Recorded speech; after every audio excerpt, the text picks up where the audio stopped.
The morning mist clung to the Colorado foothills like a shroud, painting the small town of Cedar Ridge in shades of gray and uncertainty.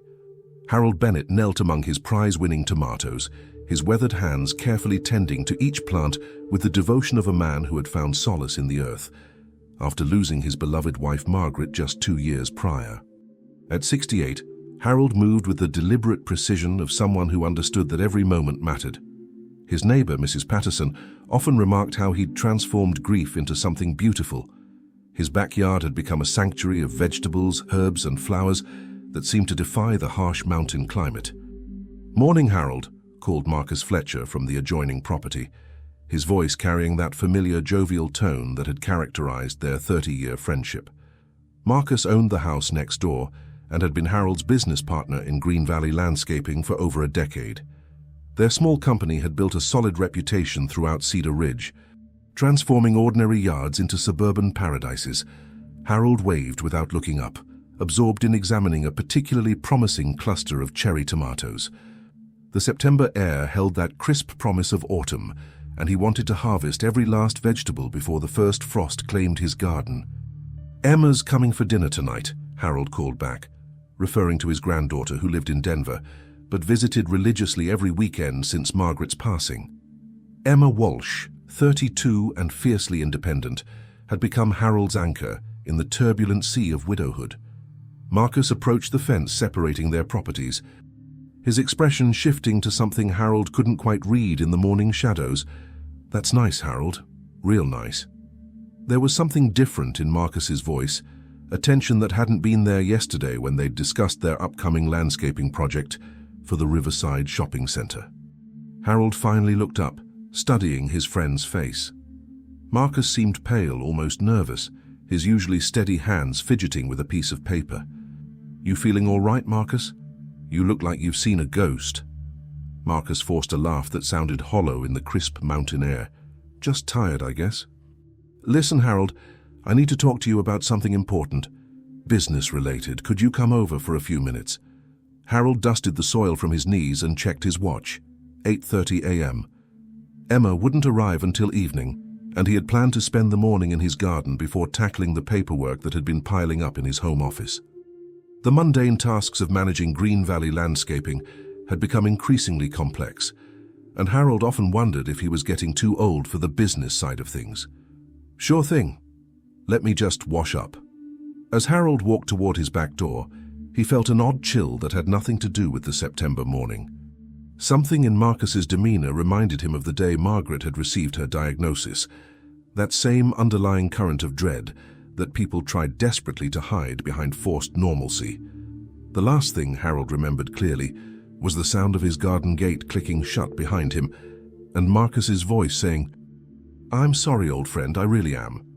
Hours later, when Emma arrived for their traditional Sunday dinner, she found Harold's gardening tools scattered across the lawn, his prized tomatoes unpicked, and the back door standing wide open. The house felt empty in a way that transcended physical absence. It felt abandoned, as if Harold had simply vanished into the mountain air. Marcus stood in his own backyard when Emma discovered the scene, his face a mask of concern as he helped her search. "He was working in the garden this morning," Marcus told the responding officers. "Said he was looking forward to dinner with his granddaughter." This isn't like Harold at all. But Emma noticed something the police missed. Harold's reading glasses, the ones he never went anywhere without, lay broken near the garden gate, their frames twisted as if they'd been dropped during a struggle. The investigation began that very evening, but in the small town of Cedar Ridge, where the most exciting crime was usually teenage vandalism, the police department wasn't equipped to handle a mysterious disappearance. They searched the surrounding wilderness, interviewed neighbors, and followed every lead that emerged from the community. Marcus was particularly helpful, organizing search parties and offering a reward for information. He seemed devastated by his best friend's disappearance, often stopping by to check on Emma and sharing fond memories of their decades-long friendship. Nobody suspected that the answer to Harold Bennett's disappearance lay hidden in plain sight, orchestrated by the one person everyone trusted most. Detective Sarah Martinez had been with the Cedar Ridge Police Department for 8 years, but Harold Bennett's disappearance was unlike anything she'd encountered in their quiet mountain community. The case file sat on her desk like an accusation, 3 weeks of dead ends, false leads, and a growing sense that something fundamental was being overlooked. Emma Walsh sat across from her in the cramped police station, her red-rimmed eyes reflecting the exhaustion of someone who hadn't slept properly since her grandfather vanished. Emma's dark hair was pulled back in a messy ponytail, and her usually pristine business attire had been replaced by worn jeans and one of Harold's old flannel shirts.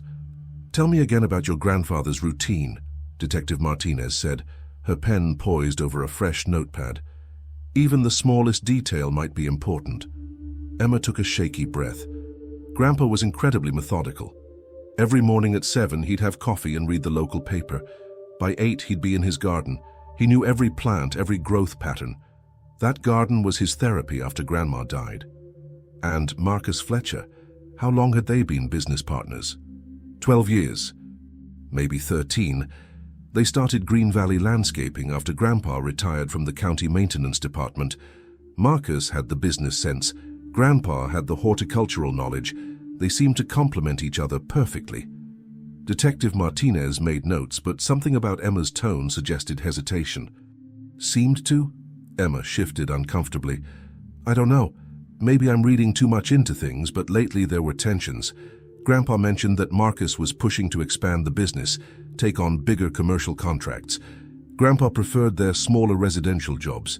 Did he ever express concern about Marcus?" "Not directly. But about a month before he disappeared, Grandpa asked me some odd questions about business law.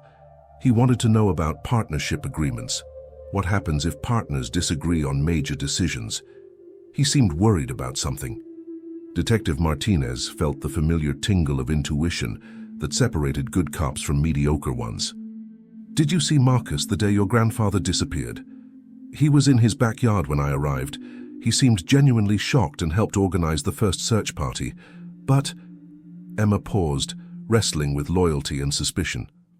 "But?" His story about that morning never quite made sense. He said Grandpa was gardening when he left for errands around 9. But Mrs. Patterson saw Marcus's truck in his driveway until at least 10:30.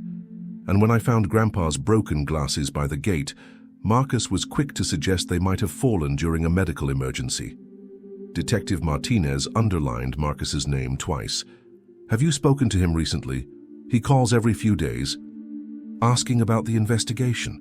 Says he wants to help however he can.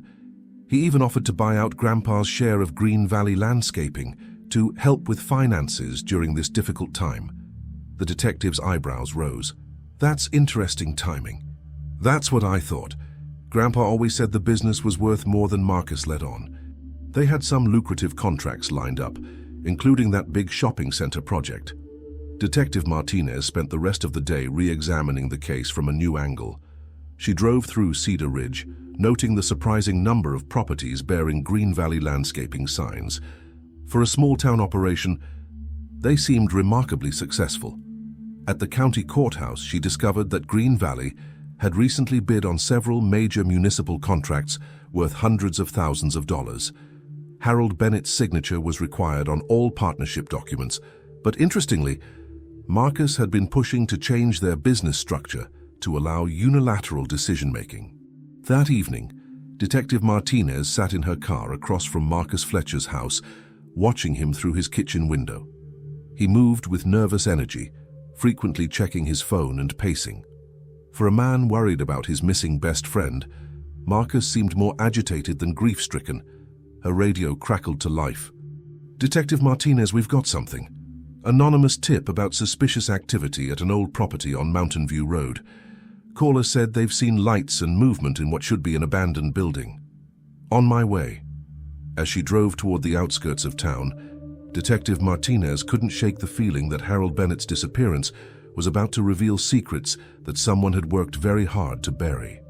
The abandoned property on Mountain View Road sat like a forgotten secret against the Colorado wilderness. Detective Martinez parked her patrol car at the rusted gate, noting how the overgrown access road disappeared into a tangle of pine trees and scrub brush. According to county records, the old Henderson farm had been empty for nearly a decade. ever since the family lost it to foreclosure. Officer Jim Reeves joined her at the gate, his flashlight cutting through the gathering dusk. Anonymous caller said they saw lights moving around inside the main building around midnight, claimed it's been happening for weeks. Any idea who called it in? Voice was muffled, probably disguised, but they knew specific details about the property layout, mentioned the old barn and a smaller outbuilding behind the farmhouse, someone familiar with this place. Detective Martinez studied the property through binoculars. The farmhouse stood about 200 yards from the road, its windows dark and vacant. But something felt wrong about the scene. The grass around the buildings was trampled in distinct patterns, and she could make out fresh tire tracks leading from the main road, despite the property's supposed abandonment. Let's take a closer look, but stay alert. If someone's using this place for illegal activities, they might not appreciate visitors. They followed the overgrown driveway, their footsteps muffled by fallen leaves. The farmhouse loomed larger as they approached, its weathered siding telling stories of better days. But it was the barn behind the house that caught Detective Martinez's attention. Fresh padlocks secured the doors, and the building's foundation showed signs of recent electrical work. "Jim, look at this." She pointed to a series of extension cords running from a small generator hidden behind the barn. "Someone's definitely been using this place." Officer Reeves circled the barn's perimeter, his flashlight revealing several details that contradicted the property's abandoned status. "There are fresh footprints here, and this lock is brand new. Also, check this out." He illuminated a small garden plot behind the barn, rows of plants growing in neat lines, clearly tended with care. But these weren't vegetables or decorative flowers. Even in the dim light, Detective Martinez recognized the distinctive leaves of an illegal crop. Well, that explains the secrecy, but it doesn't explain the connection to Harold Bennett. As they documented the scene, Officer Reeves discovered something that made both officers freeze. Near the barn's side entrance, partially buried under a pile of old lumber, lay a familiar-looking gardening tool, a specialized weeding implement with distinctive wear patterns. Detective Martinez examined the tool with her flashlight. Emma mentioned that Harold had a complete set of custom gardening tools imported from Germany. She said some were missing from his garden when he disappeared. "You think Harold's here?" Before she could answer, they heard the unmistakable sound of a vehicle approaching on the access road. Detective Martinez quickly radioed for backup, while Officer Reeves positioned himself with a clear view of both the farmhouse and barn. A pickup truck emerged from the tree line, its headlights sweeping across the abandoned property. Detective Martinez recognized the vehicle immediately. It belonged to Marcus Fletcher. But Marcus wasn't alone. Two other men sat in the truck's cab, and their body language suggested this wasn't a casual visit. The truck stopped near the barn, and Marcus stepped out, speaking in hushed but urgent tones to his companions. Even from their concealed position, the officers could hear fragments of the conversation. "Told you someone was asking questions, and need to move everything tonight." One of Marcus's companions unlocked the barn and disappeared inside. Moments later, he emerged carrying what appeared to be supplies, bags of fertilizer, irrigation equipment, and other materials consistent with a growing operation. "This is definitely not a coincidence," Detective Martinez whispered into her radio. "We need that backup now." But as they waited for reinforcements, something even more disturbing became apparent. Marcus kept glancing toward a smaller outbuilding they hadn't yet investigated, checking his watch with nervous frequency. His entire demeanor suggested someone guarding a secret far more serious than illegal cultivation.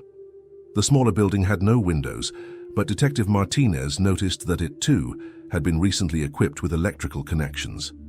Unlike the barn, which showed signs of agricultural activity, this structure seemed designed for something else entirely. As Marcus and his associates continued loading the truck, Detective Martinez made a decision that would change everything. She needed to know what was in that windowless building, and she needed to know tonight.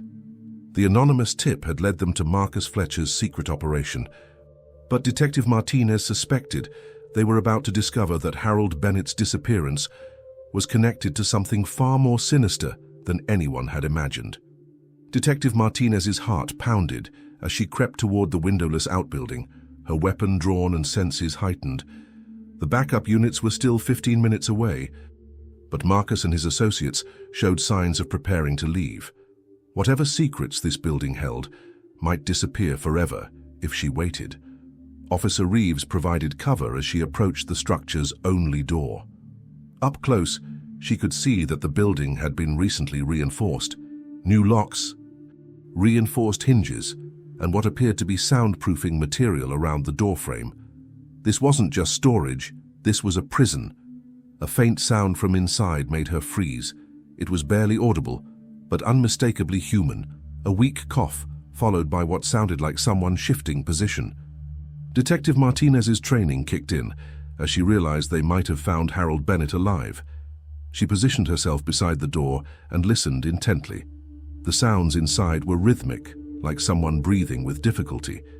But there was something else, a soft scraping noise as if someone was working with their hands despite obvious weakness. "Jim," she whispered into her radio, "I think Harold's in here, alive." The implications hit her immediately. If Harold Bennett had been held captive for 3 weeks, he would need immediate medical attention. But confronting Marcus and his associates while Harold remained trapped could put the elderly man's life at greater risk. Her dilemma was resolved when Marcus's voice carried across the property, sharp with panic. "We need to get him moved tonight. The police were asking too many questions yesterday." One of Marcus's companions responded with barely contained anger. "This was supposed to be temporary. 3 weeks has turned into a nightmare. What if he dies on us?" "He won't die," Marcus snapped back. "He's tougher than he looks, and we need him for the contracts. Nobody else knows the municipal bidding process like Harold does." Detective Martinez felt pieces of the puzzle clicking into place. This wasn't just about kidnapping. Marcus had been using Harold's expertise and reputation to secure lucrative landscaping contracts while keeping his partner imprisoned and exploiting his knowledge. The sound of approaching vehicles interrupted her thoughts. But instead of police backup, 2 more trucks arrived at the property. Marcus greeted the new arrivals with obvious relief, and Detective Martinez realized this operation was larger than she'd imagined. "Boss, we've got the transport ready," one of the newcomers announced. "But are you sure about moving him? He's been asking about his granddaughter constantly. What if he tries to signal for help?" "He won't get the chance," Marcus replied coldly. "We're taking him to the facility in Wyoming. Remote location, no neighbors, no questions." Detective Martinez's blood ran cold. They were planning to move Harold tonight, potentially to a location where he might never be found. She had to act now, backup or no backup. She tried the door handle and found it unlocked. Marcus's confidence in the remote location had made him careless. The door opened silently, revealing a small room illuminated by a single battery-powered lantern. What she saw inside would haunt her for years. Harold Bennett sat on a makeshift bed in the corner, visibly thinner than in his photographs but very much alive. His wrists bore the marks of restraints, and his clothes were dirty and worn. But his eyes were alert, and when he saw Detective Martinez, hope flickered across his weathered features. "Are you police?" he whispered, his voice hoarse from disuse. "Detective Martinez, Cedar Ridge PD. Your granddaughter Emma has been looking everywhere for you." Harold's eyes filled with tears at the mention of Emma's name. "Marcus, he's been forcing me to sign contracts. Use my reputation for his schemes. I've been trying to figure out how to warn someone, but we know we're going to get you out of here. But I need you to stay very quiet. There are several men outside, and we're waiting for backup." Harold nodded, then pointed deliberately toward a corner of the room. Hidden under some old blankets were dozens of documents, contracts, financial records, and what appeared to be detailed notes about municipal corruption involving several city officials. "He's been planning this for months," Harold whispered. "The landscaping business was just the beginning. He's got connections with city council members, contractors, even some people in the county planning office. I discovered it by accident, and that's when—" A shout from outside cut him off. Marcus had noticed that the outbuilding's door was ajar. Detective Martinez heard footsteps approaching rapidly and knew their time was up. She helped Harold to his feet. Noting his obvious weakness, but also his determination to escape his 3-week nightmare. "Can you run?" she asked. Harold straightened with the stubborn pride that had sustained him through decades of hard work and recent tragedy. "Detective, I've been planning my escape for 21 days. Let's go find my granddaughter." "He's gone." "The old man's gone." Marcus's voice cracked with panic as he discovered the empty outbuilding. Detective Martinez could hear him barking orders to his associates, their footsteps scattering in different directions across the property.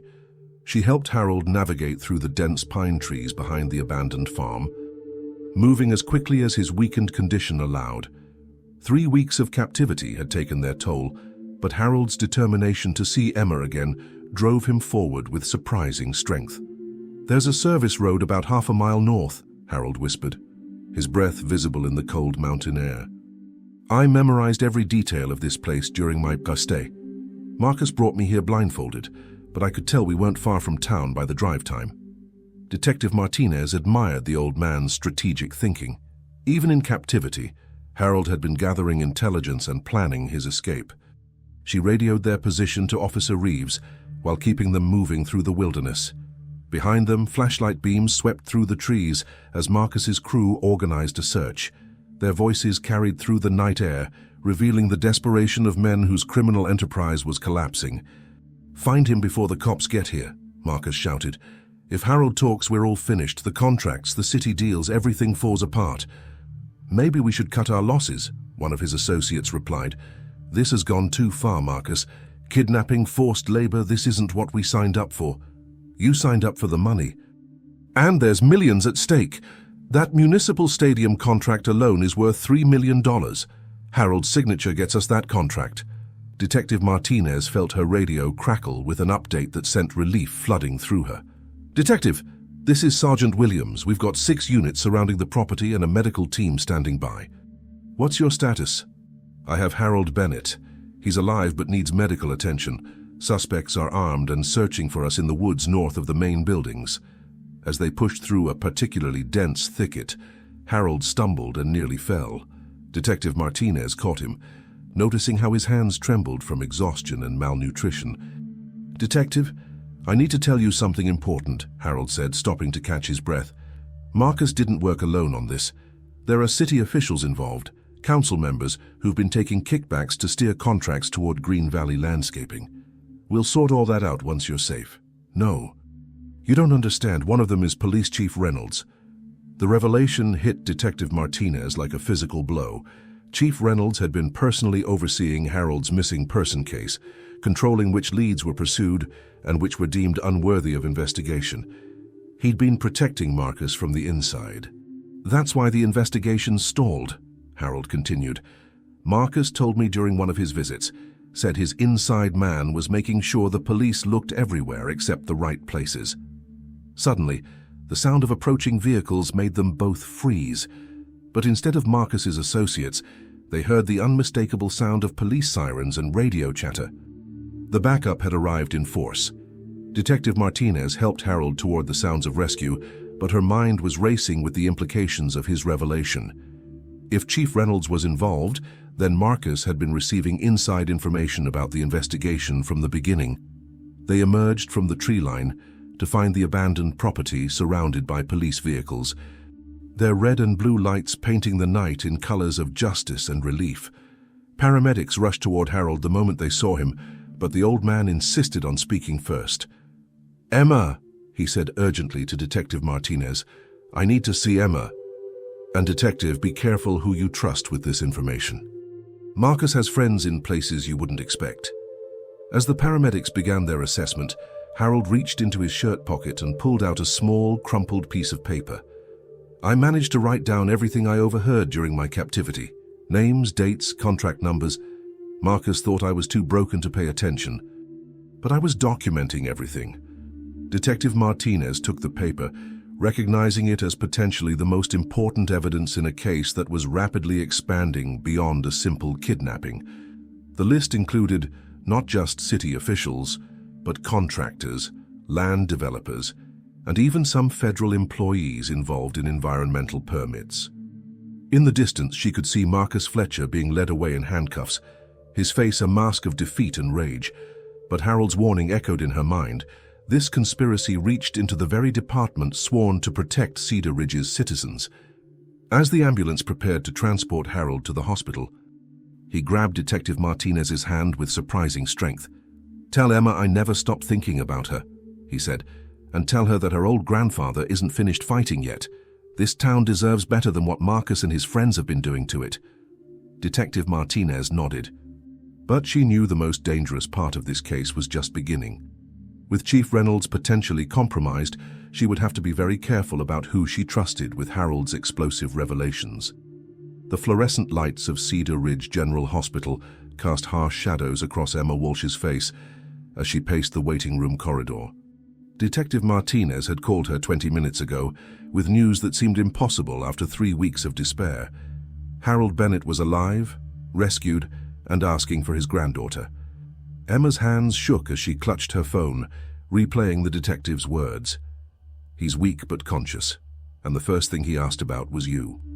The relief was so overwhelming that she'd barely managed to drive to the hospital without pulling over to compose herself. Dr. Patricia Chen emerged from the emergency room, her expression cautiously optimistic. "Miss Walsh, your grandfather is stable. He's dehydrated and has lost significant weight, but considering his ordeal, he's remarkably resilient. The psychological evaluation will take more time, but physically, he should make a full recovery. Can I see him? He's been asking for you constantly. But Emma, prepare yourself. 3 weeks in captivity have changed him. He's going to need time to readjust, and there may be trauma responses we haven't seen yet." Emma nodded, though nothing could have prepared her for the sight of Harold propped up in the hospital bed. He looked smaller, frailer than the robust man who had disappeared from his garden 3 weeks ago. But when their eyes met, the smile that spread across his weathered face was pure Harold Bennett, stubborn, loving, and unbroken. "Emma, sweetheart." His voice was hoarse, but the warmth in it dissolved the wall of composure she'd been maintaining. She rushed to his bedside, careful not to disturb the IV lines and monitoring equipment. "Grandpa, we all thought, I know, honey, I know." Harold's hand found hers, and despite his physical weakness, his grip was firm. "I never gave up hope because I knew you wouldn't give up looking for me." Through tears, Emma noticed the documents scattered on Harold's bedside table, the evidence he'd compiled during his captivity. "Detective Martinez told me you were documenting everything. Even while they held you prisoner, you were thinking like a detective." Harold's expression hardened. Marcus thought he was so clever, keeping me alive to exploit my reputation and knowledge. But he underestimated this old man. Every conversation I overheard, every name mentioned, every detail about their corruption network, I memorized it all. "The police have Marcus in custody. It's over, Grandpa." Harold shook his head grimly. "It's just beginning, Emma. What Marcus was doing, the people he was working with, it goes deeper than anyone realizes. Detective Martinez seems trustworthy, but there are others in the department who can't be trusted." Emma felt a chill as she remembered Detective Martinez's careful instructions to tell no one else about Harold's rescue until they could verify which officials were compromised. "What exactly did you discover?" "Green Valley Landscaping was a front for a massive kickback scheme. Marcus was paying city officials to steer municipal contracts to our company, then using my reputation and signature to secure deals worth millions. But the landscaping was just the beginning." Harold reached for a glass of water, his hands still trembling slightly. "They were planning to expand into construction, waste management, even municipal utilities. Marcus talked about creating a network that would control every major contract in 3 counties. But why keep you alive? Why not just—" Emma couldn't finish the thought. "Because I was the face of Green Valley Landscaping. 30 years of building trust in this community, my reputation for honest work. Marcus needed that credibility to keep the scheme operating. Plus, I knew details about municipal processes that took me decades to learn." Detective Martinez appeared in the doorway, looking exhausted but relieved. "Sorry to interrupt, but we need to discuss Harold's safety.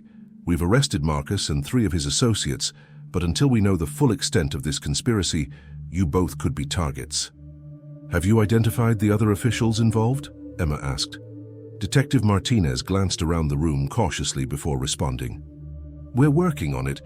but we have to assume that some of them know about Harold's rescue by now. The hospital admissions are public record and word travels fast in a small town. Harold struggled to sit up straighter. Detective, there's something else. Marcus mentioned they have a second location somewhere in Wyoming. They were planning to move me there permanently. We found references to Wyoming in their communications. The FBI is coordinating with Wyoming authorities to investigate. The FBI? Emma felt the scope of the case expanding beyond anything she'd imagined. When corruption involves federal contracts and crosses state lines, it becomes a federal matter. But Emma, that also means you and Harold are under federal protection until we can guarantee your safety. Harold looked at his granddaughter with an expression mixing pride and concern. Sweetheart, I'm sorry I dragged you into this. When I started asking questions about Marcus's business practices, I never imagined it would lead to something this dangerous. Emma squeezed his hand. You didn't drag me into anything, Grandpa. You uncovered corruption that was stealing from our community. You're a hero. I don't feel like a hero. I feel like an old man who trusted the wrong person and almost got his granddaughter hurt in the process. Detective Martinez stepped closer to the bed.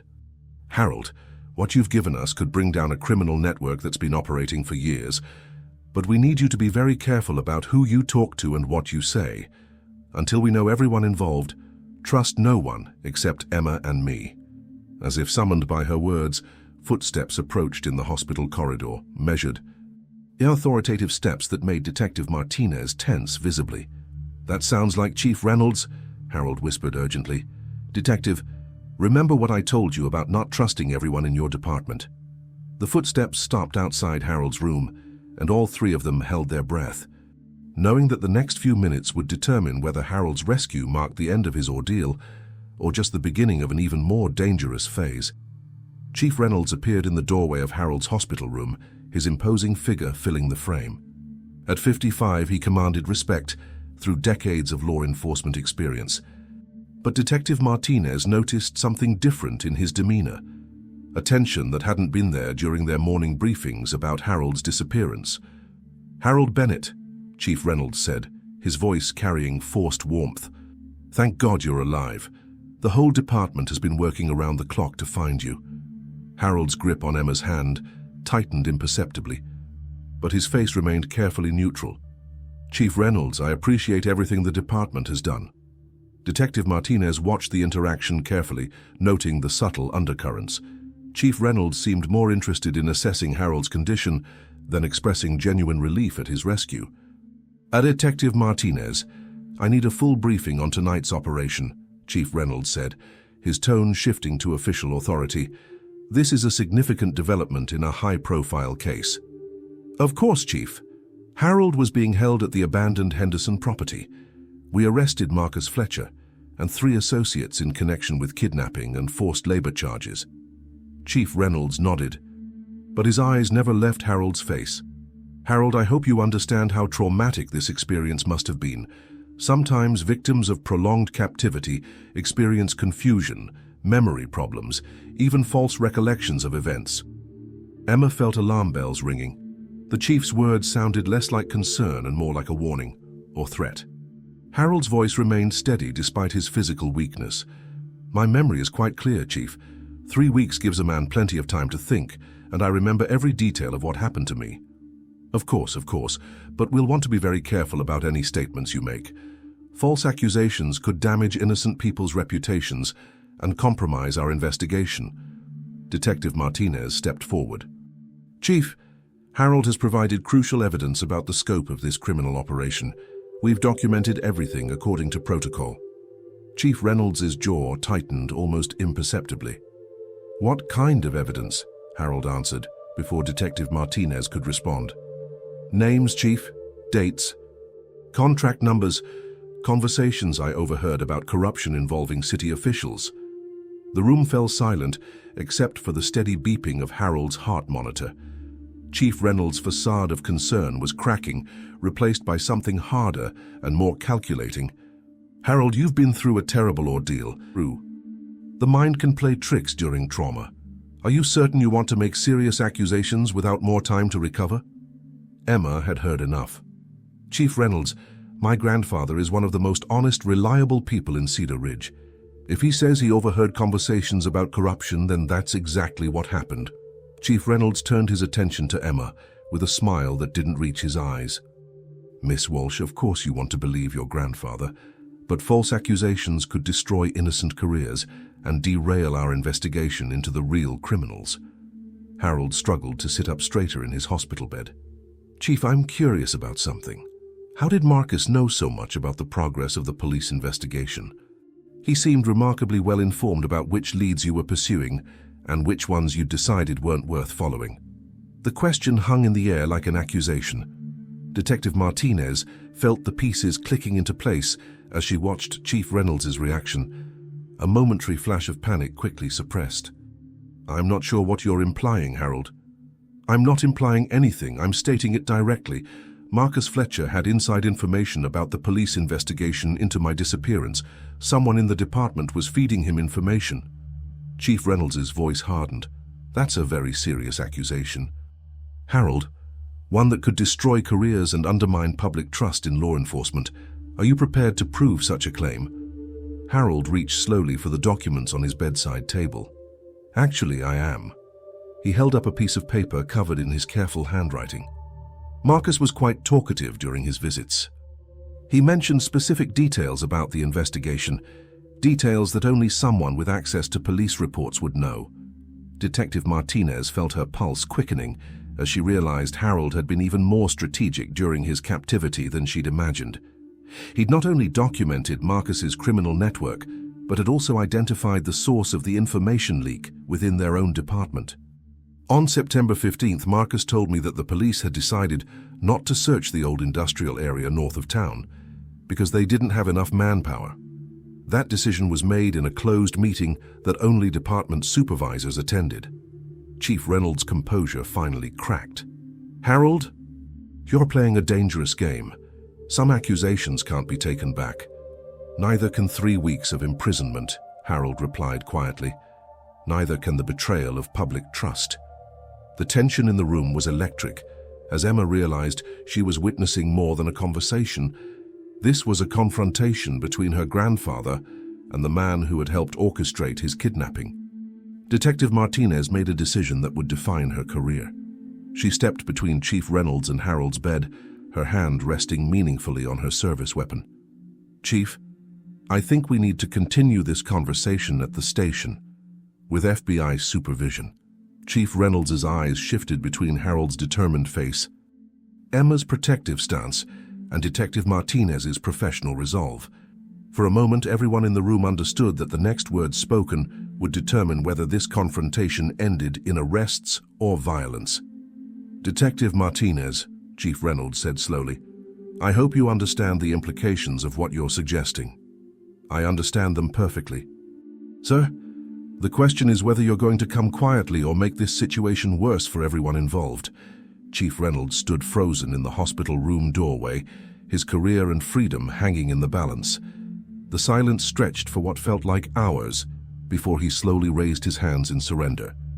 "Detective Martinez, you're making the biggest mistake of your career," he said, but his voice lacked conviction. "When Internal Affairs investigates this, they'll find that I was trying to protect an ongoing investigation." Harold's voice cut through the tension.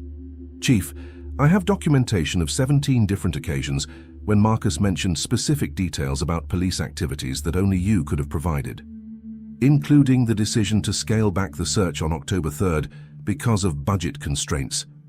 Emma watched in fascination as her grandfather systematically dismantled Chief Reynolds' denials. 3 weeks of captivity had transformed Harold from victim to prosecutor, armed with evidence that no amount of official authority could counter. Detective Martinez kept her position between the chief and Harold's bed while radioing for backup. "This is Detective Martinez at Cedar Ridge General.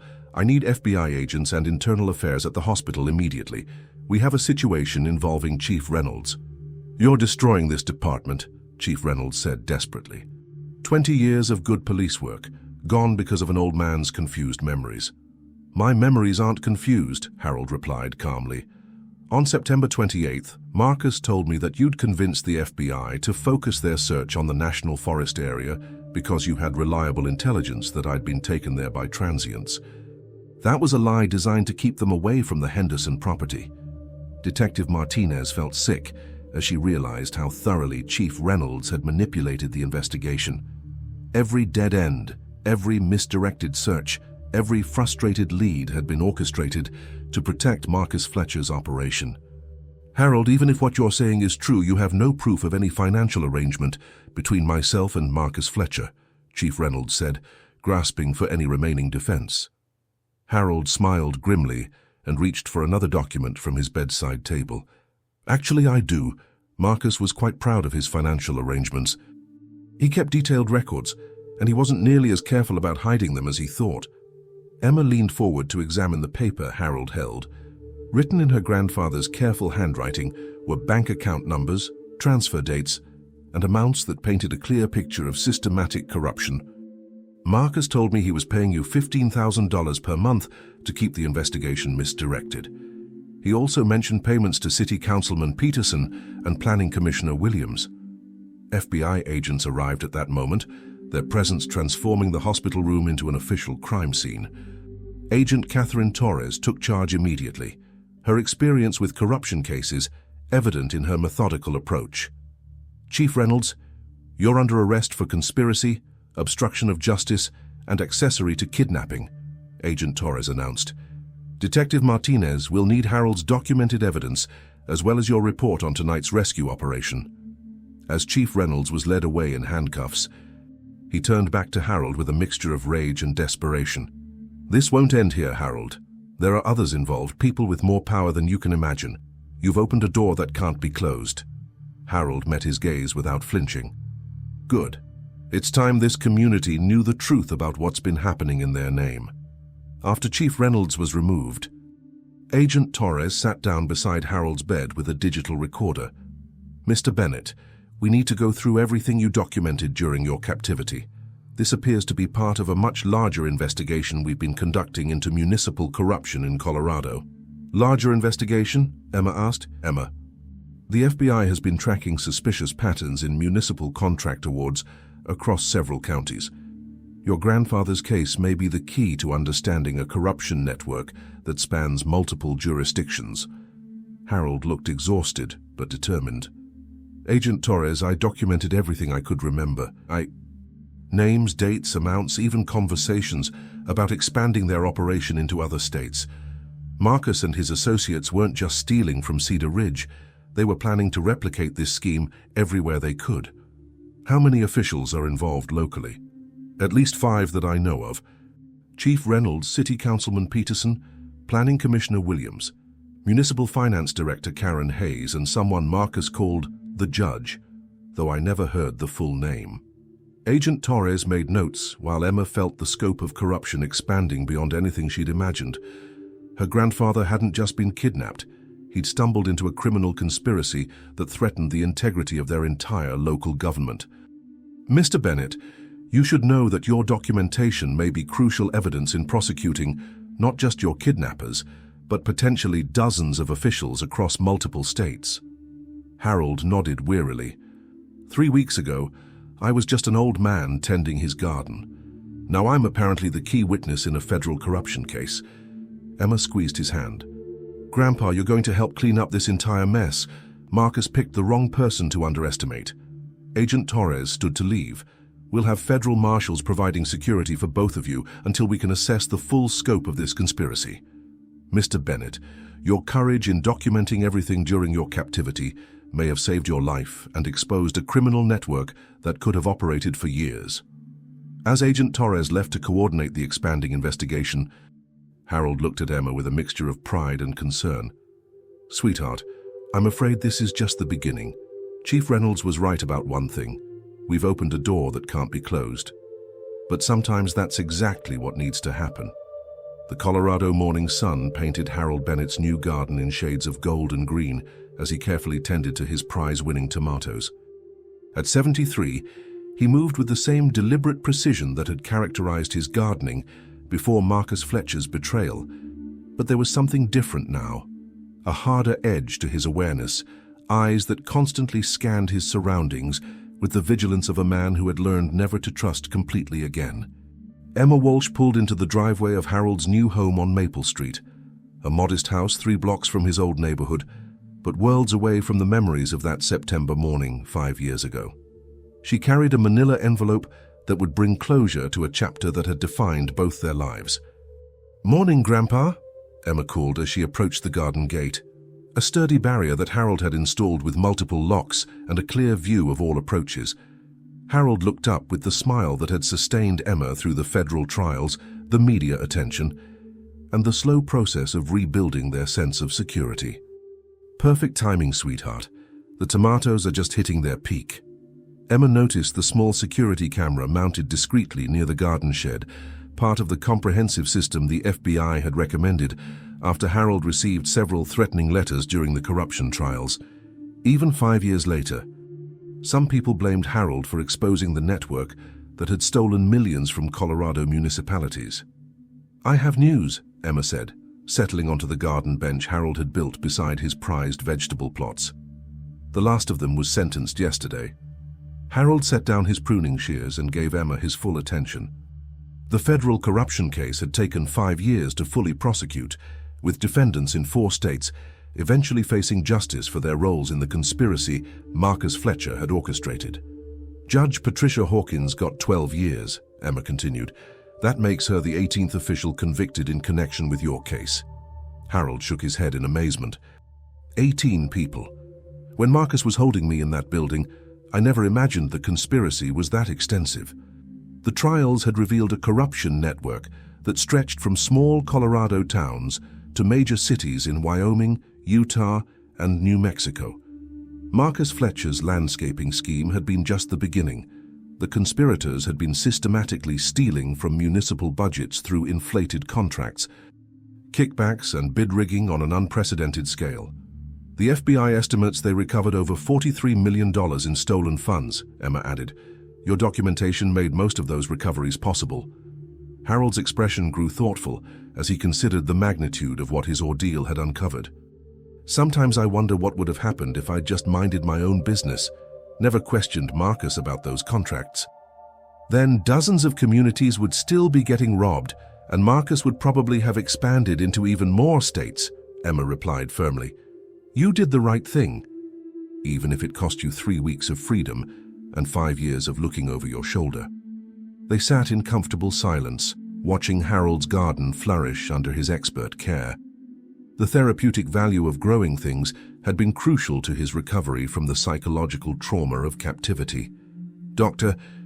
Patricia Chen had recommended gardening as part of Harold's healing process, though she probably hadn't anticipated the elaborate security measures he'd incorporated. "Detective Martinez stopped by yesterday," Harold said.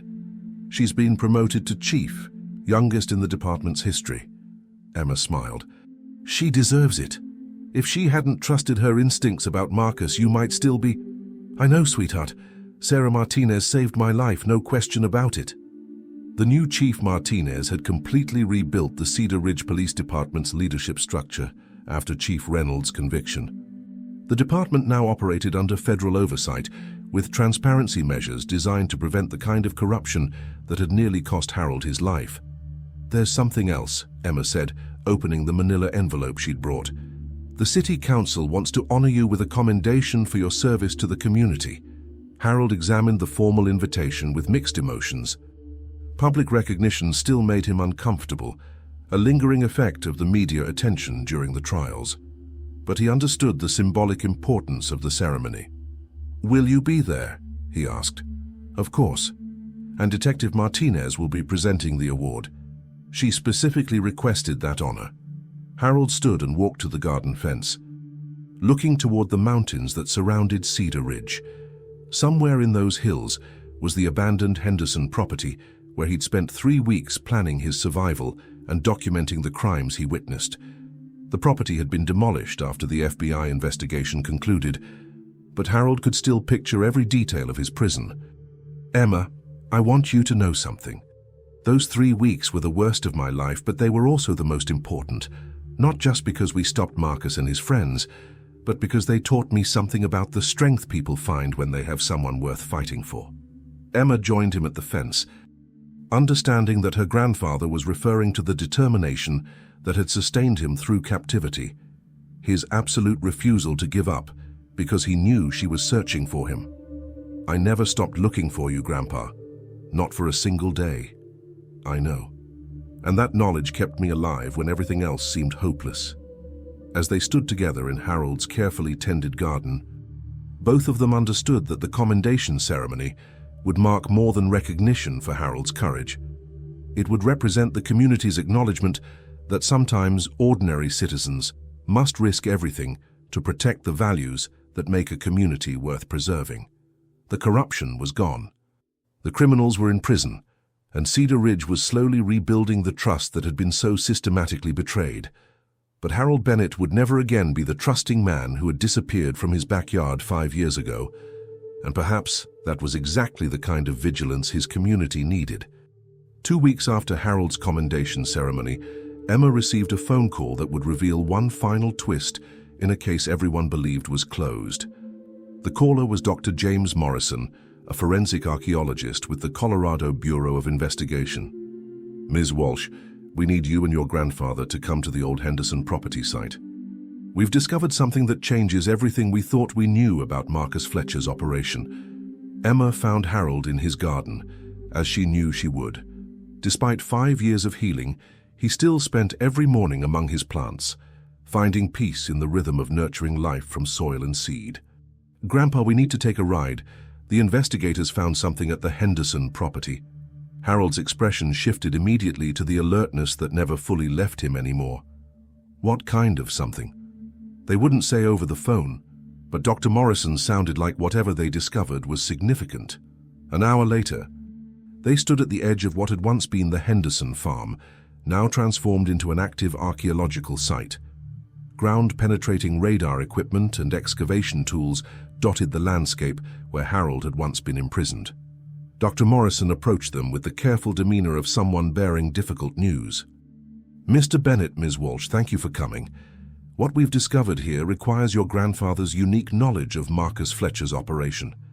He led them to a section of the property behind, where the barn had stood, now marked with excavation flags and measuring equipment. "We've been conducting a final survey before the land is sold for development. Yesterday, our ground-penetrating radar detected several anomalies in the soil." Emma felt a chill of premonition. "What kind of anomalies?" "Human remains, multiple sets, buried at different times over the past decade." Harold's face went pale, but his voice remained steady. "How many?" "We've identified at least 6 distinct burial sites." "Mr. Bennett, during your captivity, did Marcus ever mention other victims?"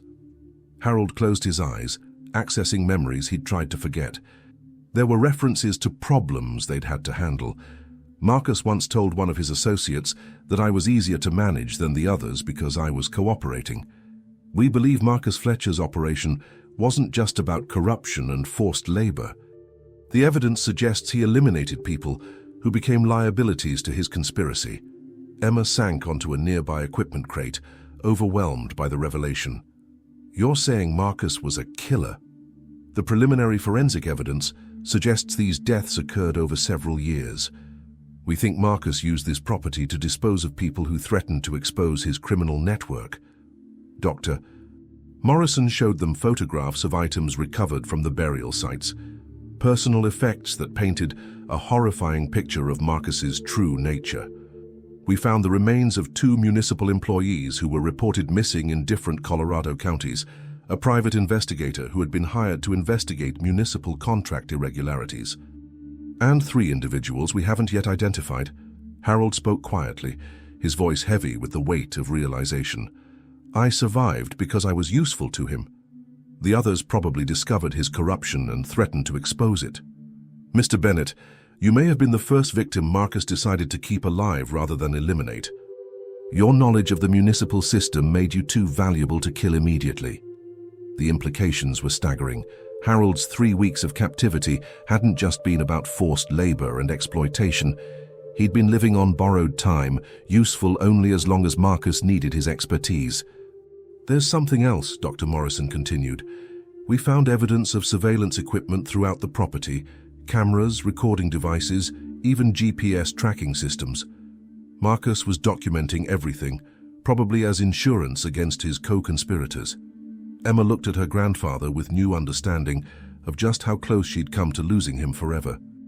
"If Detective Martinez hadn't found you when she did, I would have ended up in one of those graves," Harold finished grimly. "Once Marcus had secured all the contracts he needed, my usefulness would have ended." Dr. Morrison handed Harold an evidence bag containing a small notebook. "We found this buried with one of the victims. It appears to be a journal documenting municipal corruption, similar to your own notes." Harold examined the notebook through the plastic evidence bag, recognizing the careful handwriting of someone trying to preserve evidence of wrongdoing. "This person was doing exactly what I did, trying to document the corruption they discovered. Except they were killed for it," Emma said softly. The discovery of the burial sites reopened the federal investigation, leading to additional charges against Marcus Fletcher and several of his associates. Marcus, already serving a life sentence for kidnapping and conspiracy, now faced multiple murder charges. 2 months later, Harold stood in his garden on a crisp autumn morning, tending to the same type of tomatoes he'd been caring for the day Marcus Fletcher destroyed his life. But now he understood that he was not just a survivor. He was the voice of 6 people who had died trying to expose the same corruption he had documented. Emma joined him as she did every morning, bringing coffee and the companionship that had sustained them both through 5 years of healing. "The memorial service for the Henderson victims is next week," she said gently. Harold nodded. "I'll speak at the service. Those people died trying to do what I was lucky enough to survive doing." As the morning sun illuminated his garden, Harold reflected on the strange journey that had transformed him from a simple gardener into the key witness who brought down a criminal network spanning 4 states. The drone footage that had captured movement on the Henderson property had not just led to his rescue. It had uncovered evidence of crimes that stretched back over a decade. "Emma, I want you to promise me something," Harold said as he carefully pruned a tomato vine. "Anything, Grandpa. If something ever seems wrong in our community again, if you ever suspect corruption or wrongdoing, don't ignore it. Those 6 people died because they tried to fight corruption alone. But we proved that ordinary citizens can make a difference when they work together and refuse to give up." Emma smiled, recognizing the strength that had carried her grandfather through 3 weeks of captivity and 5 years of recovery. "I promise, Grandpa. And I promise to never stop looking if anything ever happens to you again." Harold Bennett returned to his gardening, tending life from soil and seed, knowing that sometimes the most important battles are fought not by heroes, but by ordinary people who refuse to let evil flourish in darkness.